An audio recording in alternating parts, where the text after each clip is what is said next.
Assalamualaikum. Iya, selamat pagi anak-anak ibu semua. Apa kabarnya nak?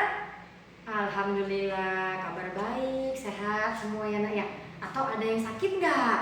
Oh nggak ada, alhamdulillah. Semoga kita semua selalu dalam keadaan sehat. Ada yang nggak hadir ya sepertinya ya? Oh iya, siapa yang nggak hadir nak? Oh iya 2 orang, itu ada Lita sama Doni nggak hadir. Kenapa ya mereka nggak hadir nak? Oh sakit, iya ya, oke nggak apa-apa. Tadi sepertinya juga orang tuanya sudah mempermisikan ke ibu. Oke nggak apa-apa nak. Yang penting yang di kelas ini hadir dalam keadaan sehat ya nak ya. Oke. Nah seperti biasa ya nak, sebelum kita memulai pelajaran kita harus apa dulu nak? Iya benar, harus berdoa ya nak. Supaya apa? Supaya kita diberikan kemudahan oleh Tuhan, diberikan kemudahan oleh Allah dalam menerima pembelajaran ya nak. Oke, boleh dong dipimpin doanya. Kemarin siapa ya yang mimpin doa? Ibu lupa. Oh iya, kamu ya.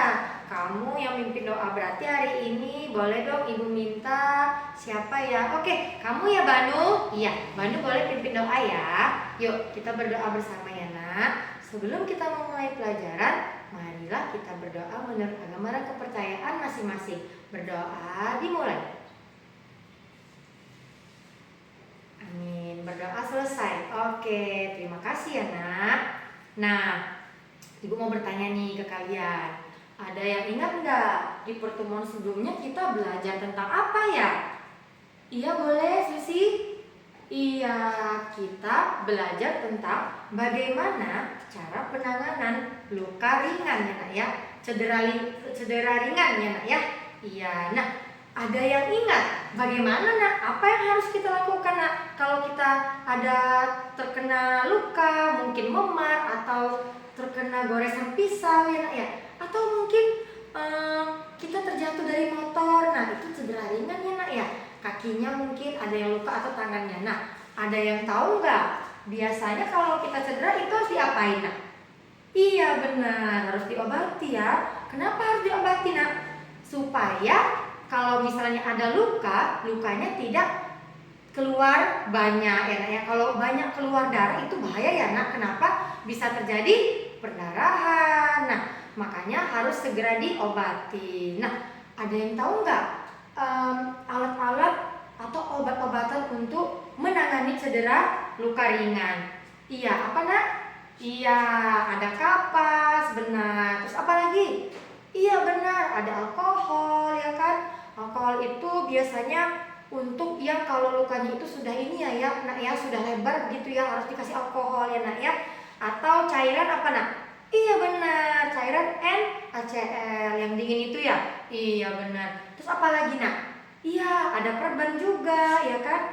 Terus ada nih, lupa ya pasti, yang paling penting sebenarnya nak, antiseptiknya apa? Iya benar Tito. Iya, ada betadine ya kan. Nah, betadine itu adalah obat antiseptik ya nak. Nah, itu biasanya bisa membunuh kuman-kuman yang ada di luka kita. Nah, boleh dong 2 orang ibu minta nih, anak murid ibu maju yuk. Kita mau melakukan praktek penanganan pada luka ringan. Ayo siapa yang berani? Oke boleh sayang, sini yuk. Iya ya. Nah jadi ini dia nak. Apa namanya nak ini semua? Nah iya benar, ini adalah kotak P3K ya nak. Nah ini kotak penanganan pada luka ya nak. Nah di dalamnya itu terdapat yang tadi kita sebutkan nak. Apa aja itu? Nah ini ya ibu tunjukkan. Nah ini ada perban. Nah ini namanya perban ya kan, bener nggak? Iya, apa ibu yang salah nggak ya? Ini perban. Oke, kemudian ini apa nak? Juga ya, ini termasuk kapas kasa atau perban ya nak ya. Ini gunanya apa? Iya benar, untuk menutup luka yang terbuka ya nak ya. Iya, yang mengeluarkan darah bisa dipakai ini. Oke, kemudian ini apa? Cairan apa nak? Iya, benar sekali ya Sita. Ini adalah cairan alkohol ya, karena ini yang tadi ibu jelaskan ya. Kalau misalnya lukanya tuh termasuk luka lebar, nah harus dikasih alkohol ya nak ya. Nah, kemudian ini juga perban ya nak. Nah, inilah dia alat-alatnya ya nak. Alat-alat untuk kita mengobati luka ringan. Oke, nah Misalnya nih, aduh kaki ibu nih di sini ada luka nih nak, sakit. Nah gimana cara pengobatannya nak? Oke, gimana tadi nak? Iya benar, ditutup dulu ya nak ya. Ditutup dulu pakai kapas atau perban. Nah begini ya kan nak, diusap-usap lah nak ke bagian yang luka. Ya kan nak, diusap. Nah sudah kering kira-kira nak, boleh nak. Kalau ada NaCl atau alkohol ya nak ya, boleh kita tuangkan sedikit ke kapas. Nah kita tepuk-tepuk aja nak, ya kan? Tepuk-tepuk begitu sampai kira-kira udah kering lukanya. Nah boleh kita taruh saja di sini. Nah sudah selesai dikasih cairan pendingin tadi, NaCl atau alkohol, boleh apa nak selanjutnya?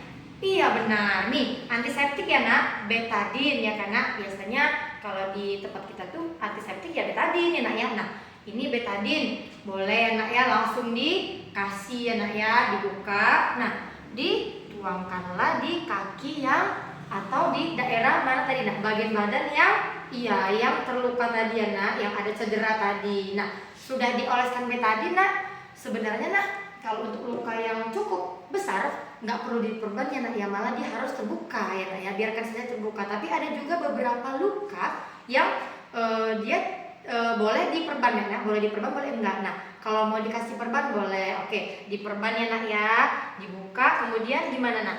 Iya kita tutupilah luka tadi ya kan nak. Oke, nah begitulah cara penanganan pada luka ringan ya nak ya. Nah yang paling penting adalah apa nak? Iya, yang paling penting kalau luka harus segera diobati. Kenapa? Kalau nggak diobati bisa apa nak? Iya benar, bisa infeksi ya kan nak. Kalau sudah infeksi itu sangat berbahaya ya nak ya. Biasanya kita harus ke rumah sakit ya kan nak. Bisa aja kita dikasih suntikan untuk menghilangkan rasa sakit begitu. Nah makanya nih untuk anak ibu semua, kalau kalian atau di rumah punya adik, punya kakak, atau mungkin ayah ibunya ada cedera ringan, ada luka atau memar, nah haruslah segera diobati ya nak ya, supaya tidak terjadi infeksi. Paham semua anak-anak ibu? Iya, oke, sudah mengerti ya. Nah terima kasih ya nak. Berarti kalau nanti misalnya kalian lagi belajar penjas di luar, ada yang luka, tahu ya harus bagaimana nak? Iya harus segera diobati, jangan ditunda-tunda. Oke, nah selanjutnya kita belajar apa nak? Iya, nah waktu itu kita sudah mempelajari pahlawan ya kan nak? Kita sudah ada mempelajari beberapa nama-nama pahlawan. Nah coba boleh ini nggak boleh disebutkan? Siapa ya yang berani? Anak ibu semua harus berani ya nak ya. Disebutkan nama-nama pahlawan yang pernah kita pelajari waktu itu. Ayo beberapa waktu lalu. Oke boleh. Kenapa nak? Siapa? Iya benar, ada Ki Hajar Dewantara. Siapa lagi nak? Ayo. Iya kamu Banu. Iya benar. Ada Patimura. Benar ya nak ya. Nah ingat ya semua sejarah tentang mereka itu harus diingat ya nak. Kalau belum pun dihafal bagus kalau anak ibu ada yang bisa menghafal tentang sejarah pahlawan ya kan. Nah sekarang ibu mau tanya nih, tadi udah sempat ibu ambil ya. Nah udah tahu dong ya, udah dapat bocoran. Nah ini ayo tahu nggak kalian ini siapa nak? Ada yang tahu anak ibu? Iya ini pahlawan, tahu ibu. Yang ibu tanya namanya siapa? Ada yang tahu? Oke boleh sayang, siapa nak? Iya ini adalah Cut Nyak-Din. Bener ya nak? Ada yang tahu nggak? Atau mungkin ada yang bisa menceritakan nggak? Biar teman-temannya semua tahu. Ceritakan dong nak, bagaimana sih kisah tentang pahlawan Cut Nyak-Din ini nak? Ayo. Jadi nak di tahun 1907 di tahun 1987, maaf maksud ibu 1987. Nah Cut Nyak-Din ini pernah mengalami apa nak? Ada yang tahu nggak nak? Mungkin pernah baca? Oke, mungkin nggak ada yang tahu ya, atau pernah sih waktu itu ibu nyebutin tapi bukan di tahun 1987, mungkin lupa ya, udah nggak apa-apa. Ibu ceritakan sedikit ya nak. Jadi nak, Cut Nyak-Din itu di tahun 1987 makamnya di Pugan. dipugar dan diresmikan nak oleh Gubernur Nangro Aceh Darussalam yang bernama Ibrahim Hasan. Begitu nak. Di tahun 1987 makamnya dipugar dan diresmikanlah oleh Gubernur Nangro Aceh Darussalam ya nak. Itu kisah tentang Cut Nyak tahun 1987. Bagaimana Bu di tahun-tahun yang lainnya? Nah, di tahun yang lainnya nak, tahun 1908. Nah, Cut Nyak meninggal di Sumedang nah. Dia meninggal di Sumedang dan dimakamkan di Gunung Puyuh, Sumedang Selatan. Nah, ada yang tahu nggak? Ya, siapa? Oke, ya. Kenapa nak? Oh, kamu tahu? Di tahun 1995. Iya, kenapa nak? Iya benar. Kasihannya nak ya, Cut Nyak ditangkap di pedalaman Melaboh, kemudian dibawa ke Banda Aceh. Nah, benar ya. Terima kasih ya, Nila. Iya, pintar kamu ya. Kamu kok tahu nak? Tahu dari siapa? Oh, pernah diceritain oleh ayahnya, dibacain dongeng begitu ya? Iya, dongeng tentang pahlawannya bagus ya. Iya nak, jadi nak di tahun 1905 Cut Nyak ini ditangkap di pedalaman nak. Dan dia dibawa nak ke pedalaman Melaboh di Banda Aceh. Kasihan ya nak ya. Nah, begitulah nak pahlawan kita nak. Mereka maaf ya Ibu batuk. Mereka selalu berjuang bersusah payah. Ketika zaman dulu mereka memperjuangkan kemerdekaan, mereka mempertaruhkan nyawa seperti itu ya nak, sampai dibawa pergi atau bisa kita bilang diculik ya nak ya. Sedih ya. Iya Ibu sebenarnya kalau cerita soal pahlawan sedih Bu nak, mau nangis Ibu karena begitulah nak, tumpah darah yang dilakukan pahlawan ya nak ya demi mempertahankan hak kita ya nak ya. Nah, jadi Ibu lanjut lagi ya nak ya. Cut Nyak ini nak, banyak ya nak ya yang terjadi pada dia. Nah, di tahun 1964. Di tahun 1964 ada yang tahu nggak nak apa yang terjadi pada Cut Nyak? Oke, nggak tahu. Ibu jelaskan ya nak. Ibu ceritakan sedikit. Jadi nak, di tahun 1964 pemerintah menganugerahi gelar pahlawan kemerdekaan berdasarkan SK Presiden Republik Indonesia. Oh, ternyata nak di tahun 1964 ini Cut Nyak dianugerahi gelar oleh pemerintah. Wah, bersyukur ya nak ya, senang pasti ya pada saat itu, pasti perasaan Cut Nyak sangat senang. Kita juga yang mendengarnya senang ya nak ya. Ternyata pernah dianugerahi gelar ya nak ya. Oke, lanjut ya nak. Di Februari 1899 Cut Nyak terus bergerilya melawan Belanda meskipun Teku Umar gugur dalam pertempuran di Melaboh. Nah, Melaboh itu di mana tadi nak? Ibu bilang. Iya, Banda Aceh ya nak. Nah, jadi nak Cut Nyak di tahun 1899 dia terus berperang nak. Walaupun sudah ada yang gugur ya nak ya, Teku Umar sudah gugur tapi dia tetap berperang nak. Nah, seperti itulah nak perjuangan para pahlawan kita ya nak. Cut Nyak adalah salah satu pahlawan kita yang sangat patut kita jadikan panutan ya nak. Perjuangannya semuanya nak, semua pahlawan bukan hanya Cut Nyak. Oke?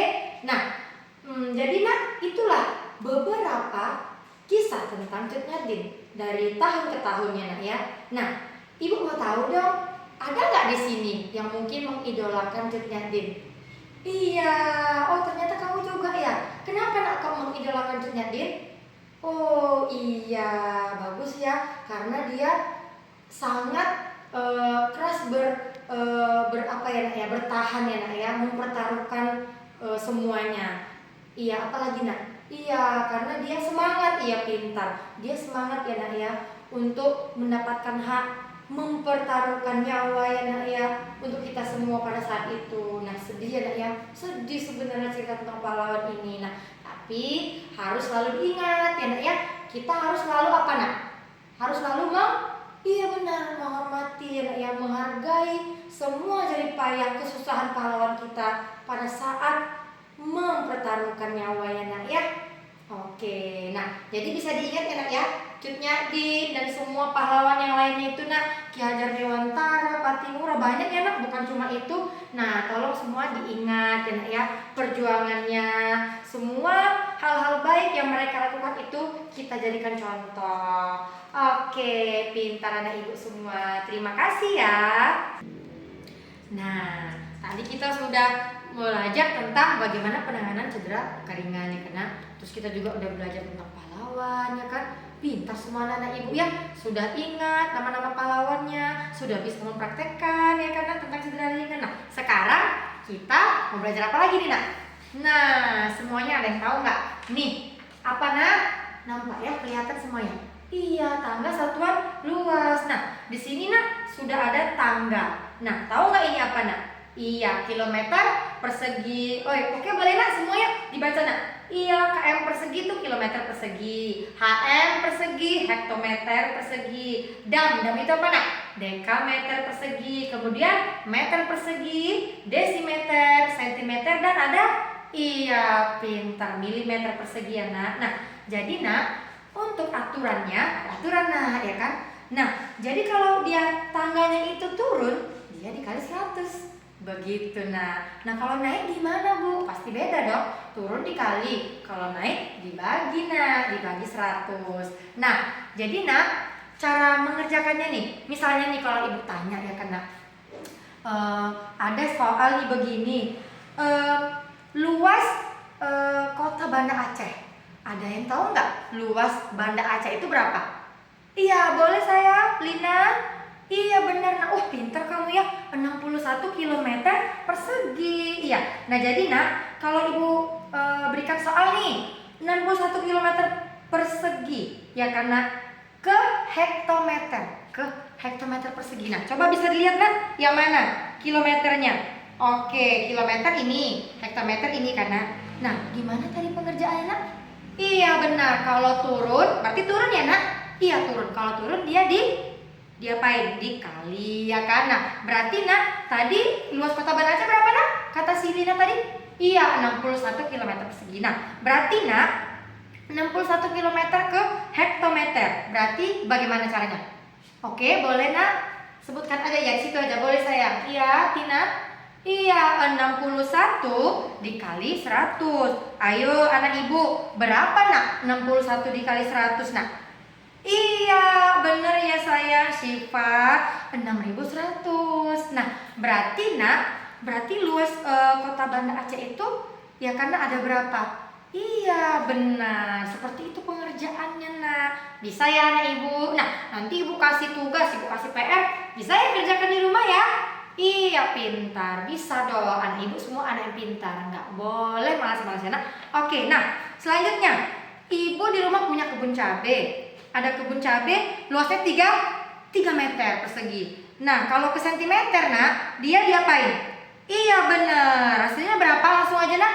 Iya pinter kamu, 30.000. Good, pinter. Wah, belum dikasih tahu caranya udah tahu loh dia. Iya, tepuk tangan dulu dong untuk temennya. Yes, mantap ya semuanya. Nah, jadi udah ngerti ya nak. Nah, satuan luas itu seperti itu cara pengerjaannya ya nak. Kalau dia, diingat ya nak kuncinya nak. Kalau dia turun dikali 100, kalau dia ke atas naik dibagi. Oke, bisa ya semua? Iya. Nah, jadi kalau nanti ibu kasih tugas, jangan bingung-bingung ya nak. Nah, kan sudah ada catatannya nih ya kan? Iya, kalian lihatlah bagaimana cara mengerjakannya. Ya kan? Wah, ternyata sudah berbunyi bel. Ya kan? Iya, udah waktunya apa nak? Iya istirahat. Udah nggak sabar ya, udah semangat kali dia mau istirahat ya. Iya, nah kita istirahat. Nah, berarti sampai di sini saja lah pembelajaran kita ya anak-anak ibu semua. Sampai ketemu lagi besok. Jangan lupa ya tugasnya PR-nya dikerjakan. Iya harus mengerjakan ya, biar pintar ya nak ya. Iya oke. Sampai ketemu lagi sayang semua. Assalamualaikum warahmatullahi wabarakatuh. Selamat siang.